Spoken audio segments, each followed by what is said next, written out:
donc en match amical, donc c'est pratiquement calé par la fédération, les deux fédérations en tout cas sénégalaise et saoudienne. Ce sera pour le mois de juin. Mais avant cela, Hassan, hier, il y a eu la rencontre du gouverneur et des acteurs de la lutte.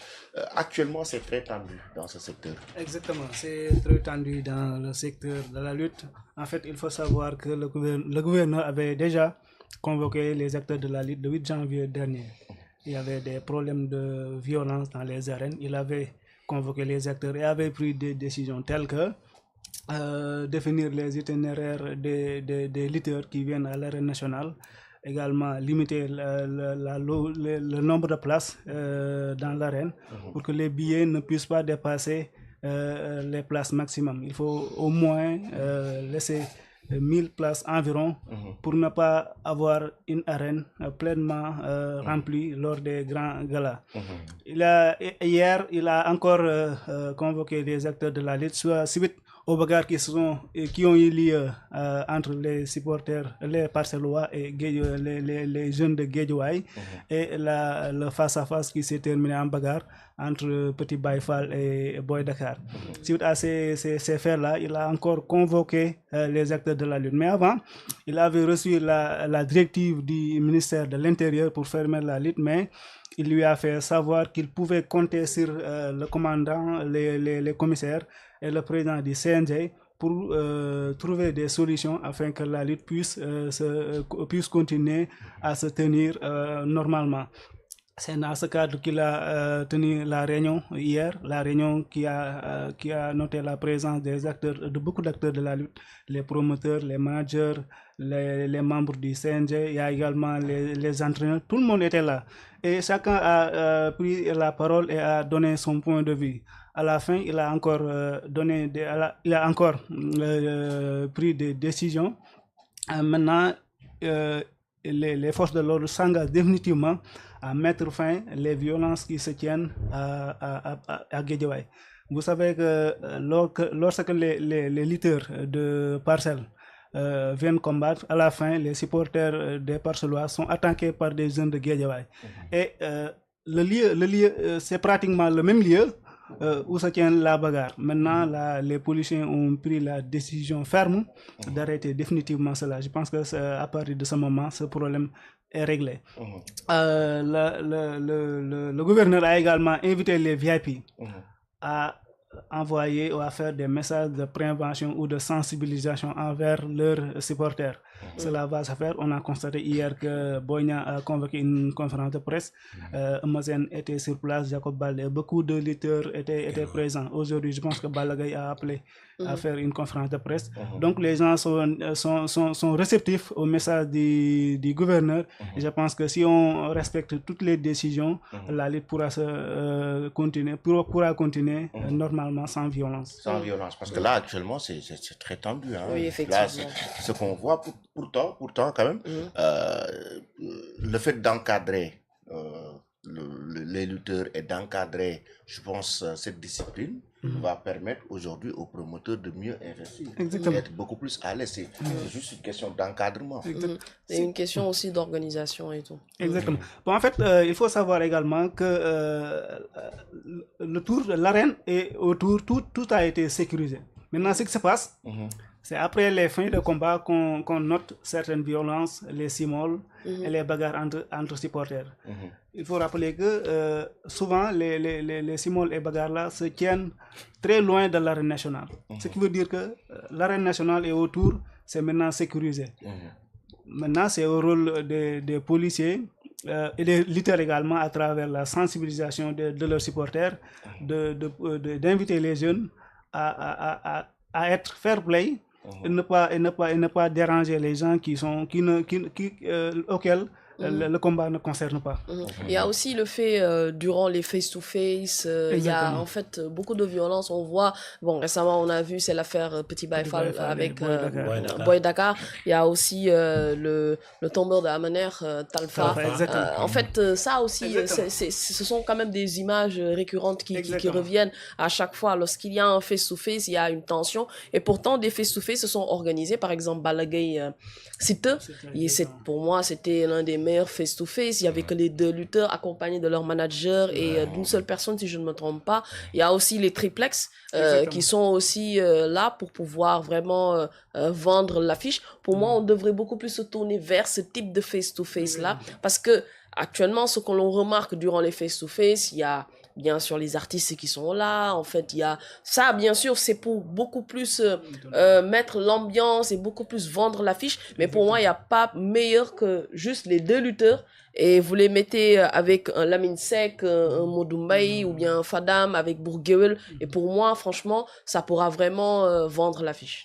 Effectivement. Bon, concernant les faiseurs, je pense que la fédération a pris la décision d'arrêter provisoirement ces face-to-face-là.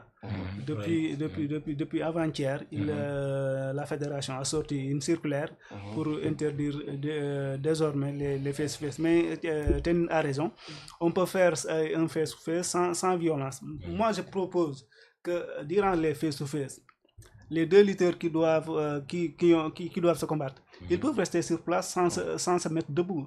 Je pense qu'ils n'ont pas besoin d'être face à face durant ce face-to-face-là. Ils peuvent rester à leur place et échanger des propos sans violence. Je pense que c'est possible. C'est l'adrénaline un peu parfois. Non, mais si, par exemple, si c'était moi et Lamine, si reste là-bas, moi je suis là. Parce que le face-to-face, c'est la guerre des mots.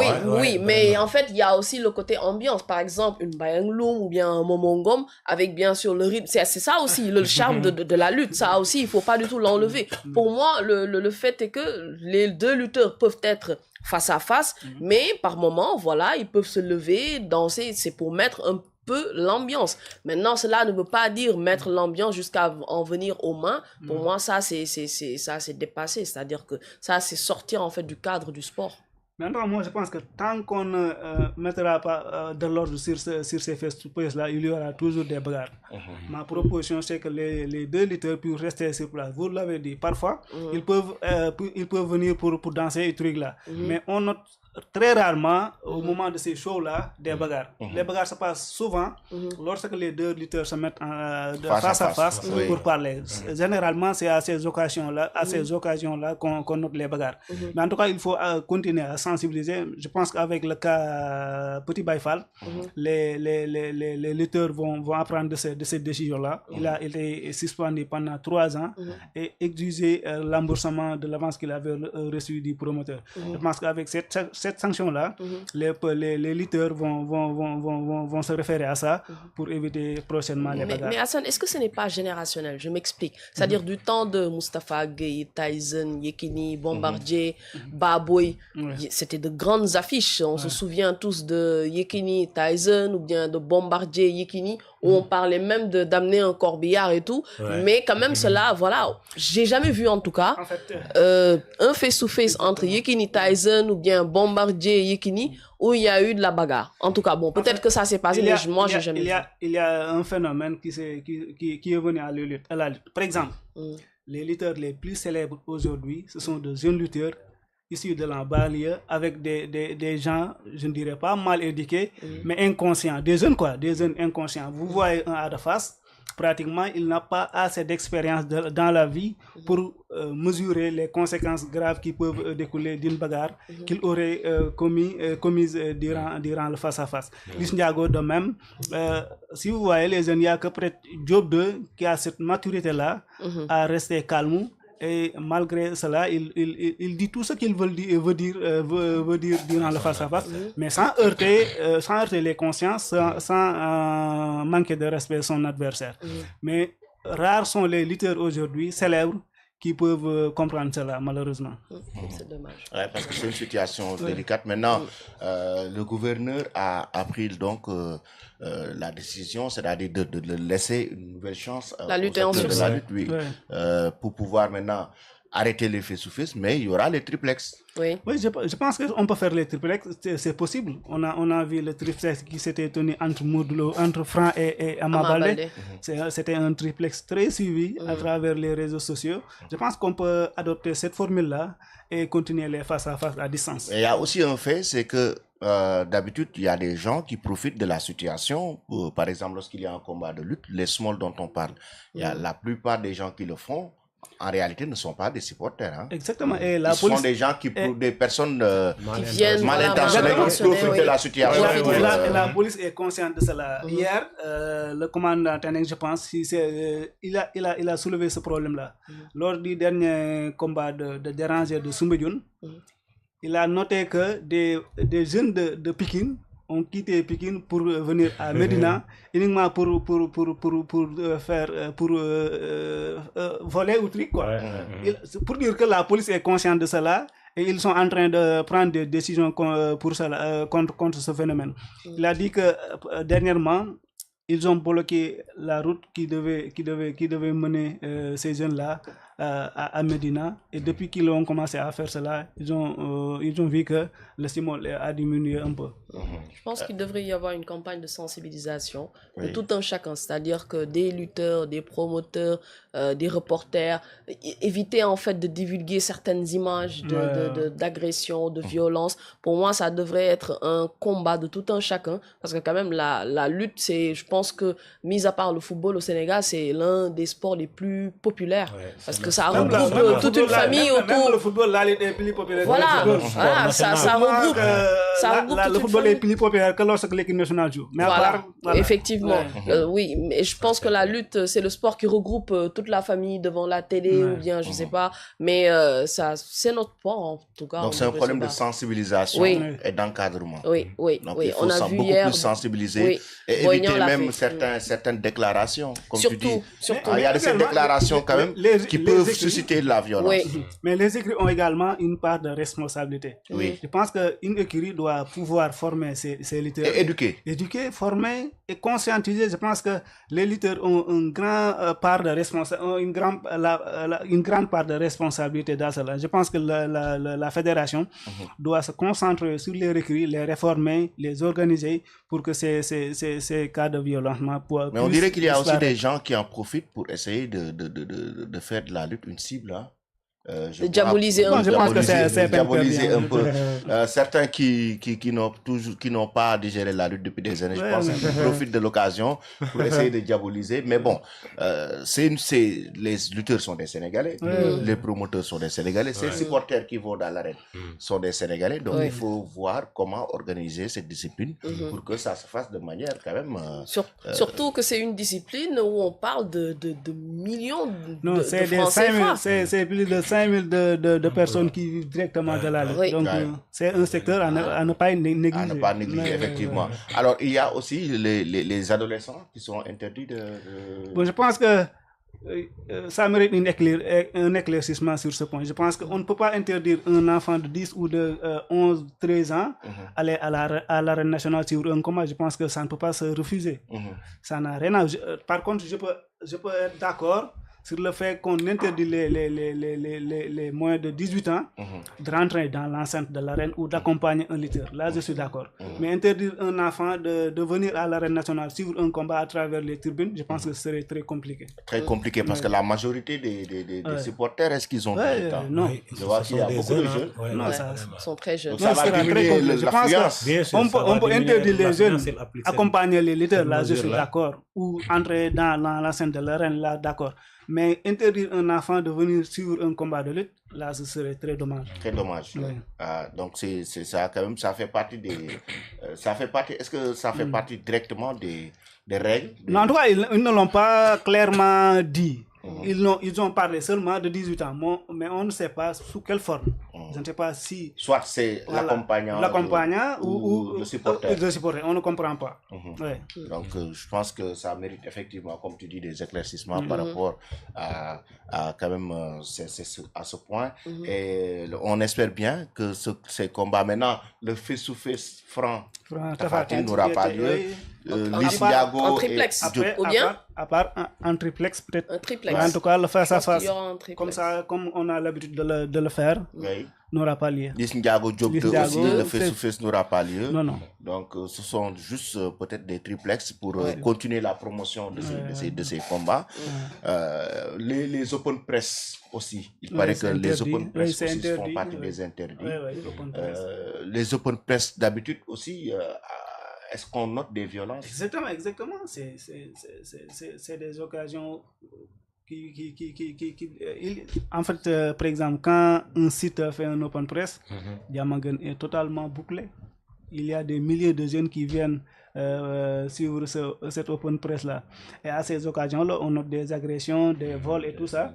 Donc c'est là-bas que se passe l'essentiel des violences, je pense. Donc je pense que ces restrictions, quand même, c'est pour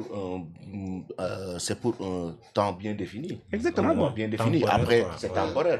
C'est pour un peu apaiser les tensions. Après également, il faut prendre des décisions qui vont encadrer les face-to-face. Même si la suspension prend fin, il faudra derrière prendre des décisions qui vont accompagner les face-to-face. Et réfléchir sur les open press, parce qu'on dit open à la presse. Je pense que seuls les grands lutteurs peuvent faire ces open press-là. Malheureusement, aujourd'hui, même les lutteurs qui disputent leur premier combat font des open press. Alors que ce n'est pas normal. Je pense qu'on peut réserver ça seulement aux grands lutteurs. Et privilégier la presse. Parce qu'on parle de open press. Exactement. Quand on parle de open press, c'est pour la presse. Maintenant, après, voilà, si le cadre est adéquat, les supporters peuvent venir pour regarder le lutteur et puis vraiment sympathiser avec lui. Mais vraiment, lorsqu'on parle de open press, c'est pour la presse aussi. Un autre aspect aussi par rapport au face-to-face qu'on a oublié, c'est aussi pour les sponsors. Parce que les sponsors aussi, voilà. Je pense qu'avec les triplex, oui, ce sera possible. Les sponsors peuvent être présents. Mais le face-to-face est beaucoup ça. Oui, c'est-à-dire, voilà, le face-to-face. Mais pourtant, pour moi, le face-to-face entre Balla Gaye et Siteu, c'était un très bon face-to-face. Ou bien même avoir un face-to-face et réduire le nombre d'accompagnants. Oui, c'est ce qui s'est passé entre Balla Gaye et Siteu. Par exemple, il y a 20 lutteurs qui sont concernés par le combat. On peut faire l'open press de 10 adversaires. Premièrement, prochain jour, on fait le face-à-face de 10 autres lutteurs. Je ne sais pas, c'est une idée. Par exemple, séparer les deux adversaires. Les 10 premiers adversaires viennent pour un jour, les autres pour un second jour. Le faire en 2 jours. Oui, en 2 jours ou en 2 week-ends suivants. Oui, parce que les face-to-face aussi, c'est un moment de vulgarisation, de promotion, mais aussi, c'est un moment pour quand même donner beaucoup plus de visibilité aux sponsors. Donc, ce sont des face-to-face qui sont très suivis, au-delà même des combats. Alors, je pense qu'on aura d'ici quelques jours quand même des informations beaucoup plus approfondies par rapport à ces décisions donc du gouverneur et surtout et que les acteurs, les parties prenantes seront autour d'une table pour discuter, les promoteurs et tous les acteurs de la lutte. C'est prévu, Brassens, je pense, il a prévu une réunion entre la fédération et les promoteurs et tous les acteurs de la lutte lundi. Également, il y a une assemblée générale extraordinaire ce dimanche 8 février.